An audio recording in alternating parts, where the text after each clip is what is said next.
या जमा जमा बाई यायला ठेवा. मी एका तिथं जमवायला आली, सुईरीक दाखवायला. ठेवा, तुमच्या घरी आणते मी.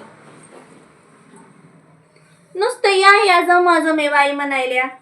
चहा पाणी काहीच देणार चल्या. चहा बिस्किट देवा हे काय नाव, नुसतं सुईरीकच करायल्या. अहो काय झालं आमच्या पोरीचं?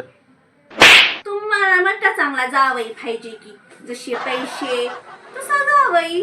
नोकरीवाल्याला माहित आहेत की किती रुपये लागतात, द्या तसे पैसे. साधं तर जमणाच नाही तुम्हाला. बीएड करून बसले ते पोरग, त्याला द्या ना. आता ते राजी आहे करायला. अहो आमची पोरगी एक नंबर आहे हो. आओ लाईन लागली की ते एक नंबरची. मई पोरगी एक नंबर, कोणाचा बाप बी म्हणते मई पोरगी एक नंबर. अहो कसला राहू द्या ते पोरग शेपड. सरकारीवाला असो त्याला सरकारी नोकरी, आणि कसला पोरग असो त्याला एक नंबर बिजली. करीना कपूर भेटाली त्याला, माहितीये का तुम्हाला? उगाच ना जमवा जमले बाई म्हणतात मला. अहो लय हुंडा मागायची होती. नोकरी बघली की मग, सरकारी नोकरी आहे मला, सरकारी. काय बघाय की उगाच म्हणणार मला जमवा जमे बाई.